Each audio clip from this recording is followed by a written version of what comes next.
rencontrer enfin. Alors j'ai fait la route pour venir te retrouver aujourd'hui dans ton chouette petit espace sur Lyon. Et en fait, je t'ai rencontré grâce à ton compte Instagram.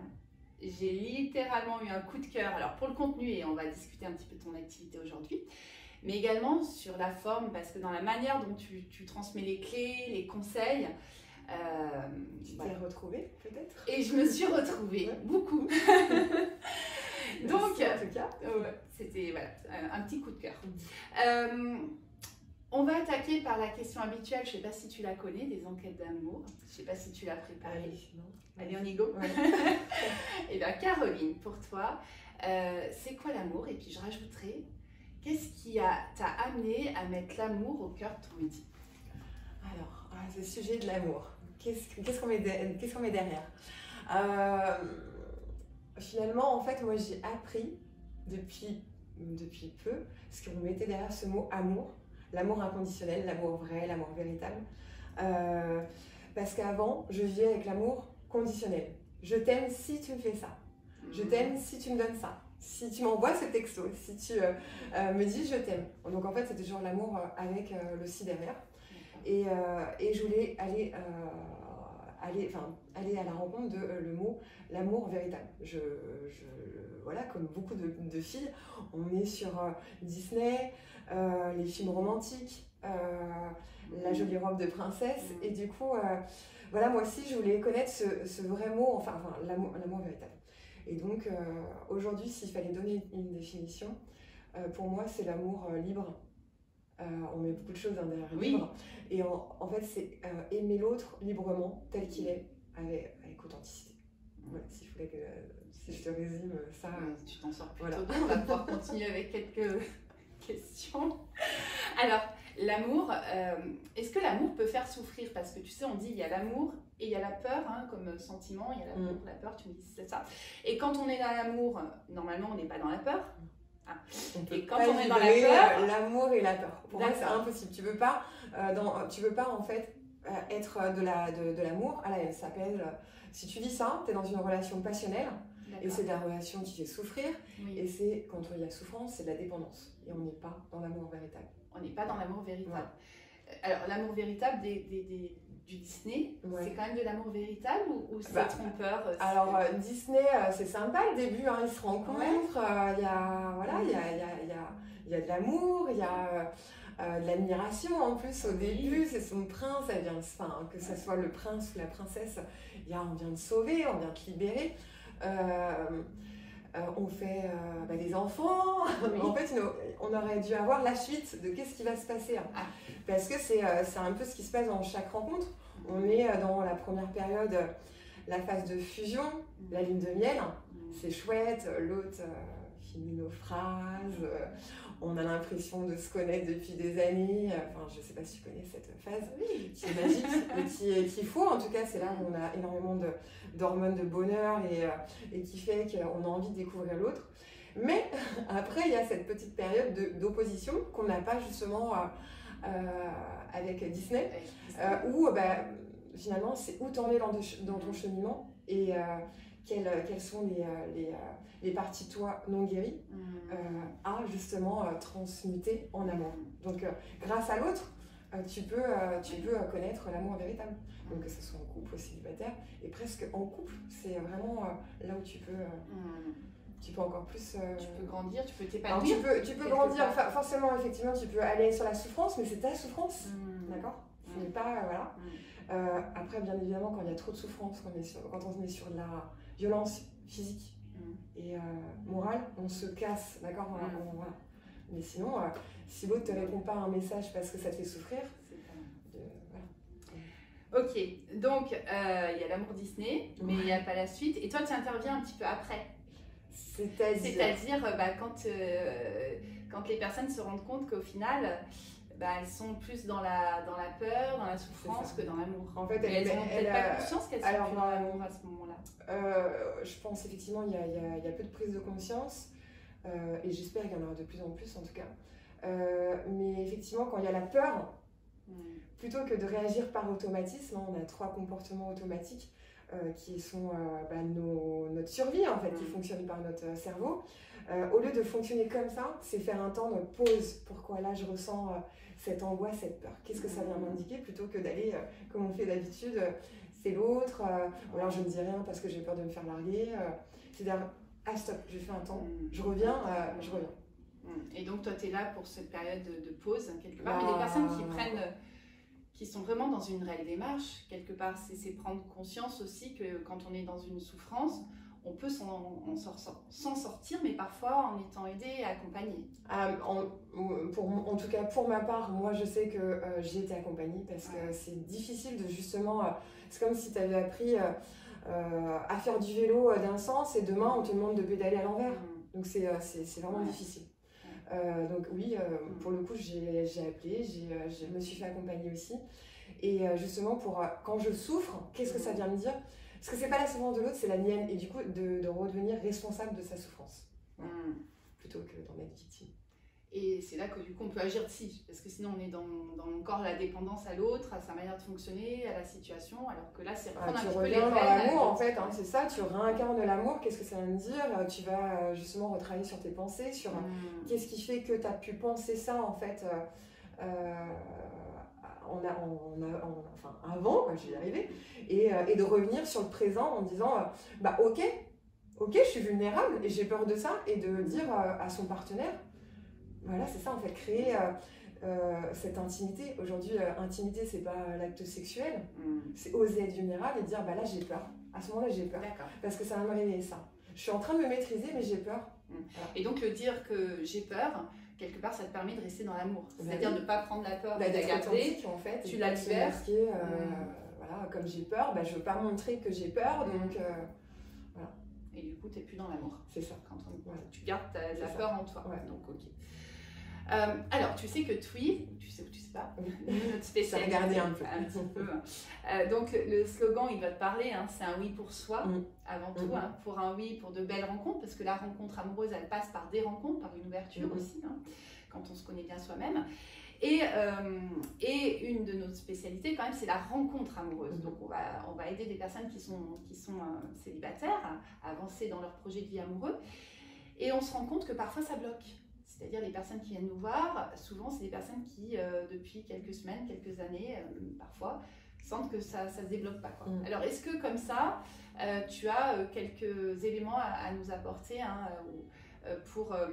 voilà, qu'est-ce qui peut venir bloquer ou débloquer cette situation Alors, ce qui bloque, de toute façon, c'est toujours nos peurs, nos croyances, nos interprétations. Et si jamais cette peur du regard de l'autre, qu'est-ce qu'il va penser de moi? Donc, le meilleur conseil, c'est déjà pour être authentique. Avant d'être authentique, il faut se connaître. Ouais.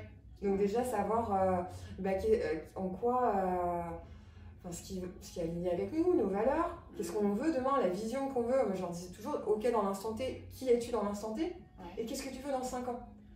Parce que c'est déjà des bases pour pouvoir co-construire une relation et rencontrer quelqu'un sur un site, même dans la vraie vie, c'est d'arriver en fait avec déjà ce que tu souhaites et aussi ce que toi, quand tu te connais, ce que tu es capable d'apporter à l'autre.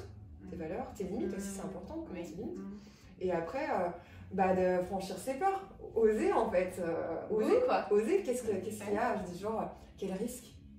Le seul risque en fait, c'est quoi? Diminuer un petit peu l'enjeu. D'être soi, oui, tu vas te faire rejeter, il laisse la place pour d'autres. Mais vas-y, après. Donc ça serait bien se connaître. Ouais, pour avoir les bagages et pas, avoir justement des partenaires qui viennent empiéter en fait, où tu t'adaptes, ou si tu te connais bien en fait, Et il y a des personnes qui ont cette sensation de ne pas attirer l'amour. Tu vois, il y a des personnes, j'ai des clients qui disent, mais tu parles des sites de rencontres. Oui, alors il y a des personnes qui vont recevoir des messages, qui vont échanger, mais il y a des personnes, c'est néant, quoi. Ça ne bouge pas.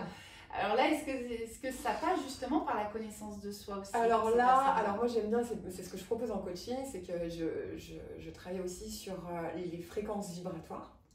Et que aujourd'hui, si les filles me disent mais moi je comprends pas, je tombe toujours sur des connards ou ils sont toujours indisponibles, ils veulent pas s'engager avec moi, c'est déjà en fait, c'est que tout simplement quand tu t'engages en fait, quand tu veux rencontrer quelqu'un, tu es dans une fréquence de manque et de peur. Ouais, d'accord. Donc, quelque part, même donc, il faut déjà vibrer, en fait, on revient sur vibrer l'amour, l'incarner. J'en dis toujours, imagine, tu as une poupée gonflable dans tout ce que tu fais dans ta vie, comme si elle existait déjà, et tu verras, en fait, tu auras le sourire déjà dans la journée, et pas, je regarde Netflix toute seule, sur mon canapé, ma vie est pourrie, je suis pas digne d'amour, et c'est ça qui fait que ça bloque, en fait. Parce que toi, tu proposes vraiment un accompagnement, alors tu me dis c'est le terme, mais global, hein. Alors, sur quelle dimension? C'est un coaching holistique. Voilà. Est-ce que tu peux nous dire un petit peu comment tu travailles?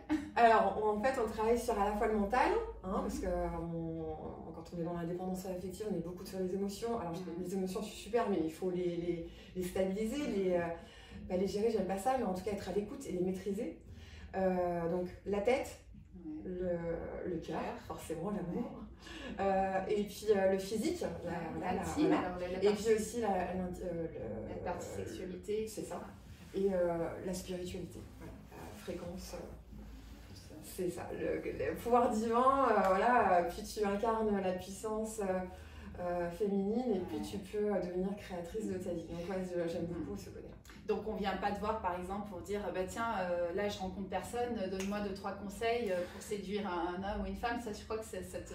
Alors je donne forcément des conseils, on m'en demande donc j'en donne, mais j'irai jamais sur une manipulation. Il faut que tu fasses ça si t'es pas aligné avec ça. Mais à chaque fois, de toute façon, dans les conseils ou en coaching, je leur dis qu'est-ce que toi tu veux en fait, qu'est-ce que toi tu aimes. Qu'est-ce que tu veux faire avec la personne. Et après, on va me dire j'ai peur de ça. Et là, on va travailler en fait derrière. Donc pour déjà, est-ce qu'elle veut en fait? Oui, parce que si elle dépose pas sa peur, je reviens dessus, et ben elle est dans la peur, elle vibre pas l'amour, et du coup elle va pas attirer l'amour. Donc voilà, déposons les peurs, déposons nos peurs dans des espaces de confiance, parce que je pense que c'est ce que tu proposes. Alors tu proposes des accompagnements à distance, mais du coup c'est quand même, tu crées un petit cocon quelque part avec ces personnes, même à distance, même en ligne. Ouais, c'est pour ça que justement j'aime beaucoup la visio, parce que du coup je peux voir aussi les filles en fait avec la communication non verbale, ça j'aime beaucoup. Et puis je suis sur des accompagnements individuels et personnalisés, parce que le coaching de groupe, honnêtement, moi depuis que j'ai démarré, j'ai pas une situation similaire. Et je me sentirais, en tout cas aujourd'hui, ça ne va pas avec mes valeurs justement, j'ai l'impression d'arnaquer les autres en leur proposant des choses qui sont... tout programme, c'est pas efficace, tu cherches l'efficacité quand même. En tout cas, ou pas en tout cas, si on m'appelle, le but c'est qu'elle reparte avec que je réponde, qu'elle réponde, parce que je veux pas non plus qu'elle devienne dépendante. Mon but c'est pas qu'elle devienne dépendante de moi, mais qu'elle devienne autonome avec des clés. Forcément, comme ça, sur 3 mois, je donne des clés pour qu'elle puisse avancer dans leur vie. Tu dis elle. Parce que tu as quand même des hommes, mais la majorité de femmes, c'est ça, parce que elle, et puis la dépendance affective, c'est quand même ta spécialité, même si tu fais pas que ça. Mais justement, est-ce que la souffrance amoureuse, les peurs, est-ce qu'elles épargnent les hommes ou plus? Non, alors désolée la gente masculine, je n'ai aucune rancœur contre vous, au contraire, je vous aime, je vous adore. Vous n'êtes pas des connards et des hommes infidèles. Aujourd'hui, je me suis orientée par les femmes parce que je donnais déjà... personnellement des conseils avec les copines, et puis on retrouve dans les bibliothèques, dans les supermarchés au rayon la femme, beaucoup qui travaillent sur elle. Mais aujourd'hui non, j'ai maintenant des hommes qui me font confiance, donc j'ai adapté mes coachings aussi au masculin, et je suis très contente de voir qu'il y a des hommes qui veulent aussi guérir dans leurs blessures. D'accord, et c'est les mêmes blessures, il y a des différences. Est-ce que par exemple la dépendance affective, tu la ressens autant chez un homme que chez une femme? La peur, est-ce que c'est peur de perdre aussi l'autre quelque part? Tu sais, la plus grande peur en fait, celle qui va me rassembler à toutes les autres aujourd'hui, c'est toujours la peur du rejet, du regard de l'autre. Tu sais, si tu peux regarder, même dans ta vie, moi je le vois encore, ce qui ne nous fait pas oser, c'est toujours cette peur du et qu'est-ce que les autres vont penser. Voilà. Donc, et puis du coup, est-ce que je suis assez? Ouais, c'est ça. Et du coup, quand tu penses que tu n'es pas assez, forcément tu as peur de perdre l'autre. C'est ça. Et il suffit qu'il rencontre quelqu'un d'autre, etc. Et ça épargne pas les hommes. C'est-à-dire vraiment, Aujourd'hui, moi je rencontre de plus en plus même des amis, hommes, qui me disent moi j'ai l'impression que ce que tu écris ou ce que tu dis, je suis aussi dépendant affectif. Ce n'est pas que propre à l'homme ou à la femme, c'est une blessure, et la blessure elle est... Il n'y en a que 5, hein. Donc autant dire que quand tu rencontres des gens, forcément... Ouais. Alors tu les as là en tête, tu peux nous moi j'aime beaucoup la blessure d'abandon et du rejet. Mais tu as aussi la trahison, alors même pour le coup la trahison aussi, parce que je pense en avoir aussi un petit vu que j'ai rencontré l'infidélité, tu vois, voilà, de la part d'un de mes partenaires pendant de très longues années, donc je pense l'avoir aussi, j'ai dû la guérir aussi. Et après tu as celle de l'humiliation, alors pour le coup tu vois, c'est pas mon créneau, enfin en tout cas voilà. La honte, hein, moi je l'ai beaucoup ressenti ça pour le coup. Et le peur du regard du coup aussi de l'autre, il y a beaucoup de cette blessure là. Je pense, tu vois, que s'il fallait remettre, on va dire, le point commun de toutes ces blessures, c'est toujours la peur du regard des autres en fait, de ta famille, de tes amis et puis même de. Si t'oses pas, pour moi c'est toujours à cause de ça. Ok, donc les hommes sont de plus en plus, en tout cas, j'ai envie de dire, acceptent de plus en plus leur vulnérabilité, et ça c'est chouette, parce que ça va créer des chouettes relations, des chouettes relations d'amour, enfin. Et du coup, peut-être ce sera une de mes dernières questions pour aujourd'hui, parce qu'on va se retrouver. Mais est-ce que aujourd'hui, avec ce que tu as pu toi vivre personnellement, puisque tu travailles avec tes clients, est-ce que tu crois à l'amour ?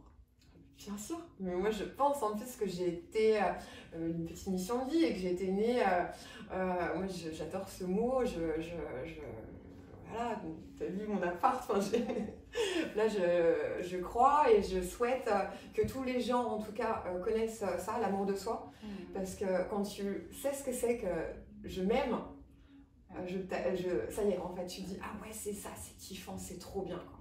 Ça y est.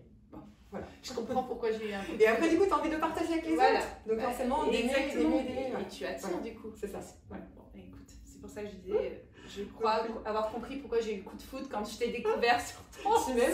Je t'aime. Je t'aime. Que de love, de bon matin, c'est chouette. Merci beaucoup. On se dit à tout bientôt. Alors, pour des lives, parce que je crois que tu fais des lives, ça y est, tu t'es lancée sur Instagram. Alors, ton dada, c'est vraiment Insta, parce que tu es une femme aussi de communication, hein, c'était ta première passion. Donc, vous allez pouvoir retrouver Caroline sur Instagram. J'espère que vous aurez autant de coups de cœur que moi. Je mettrai également les petites infos dans la description. Quant à nous, on se retrouve très vite pour une prochaine enquête d'amour. Pensez à vous abonner, liker, partager. L'amour, ça se partage, hein, ça se vibre. Et ça se vit aussi. Et ça se vit. Merci beaucoup, Caroline. Merci à Rachel qui nous accompagne aujourd'hui. Et à tout bientôt.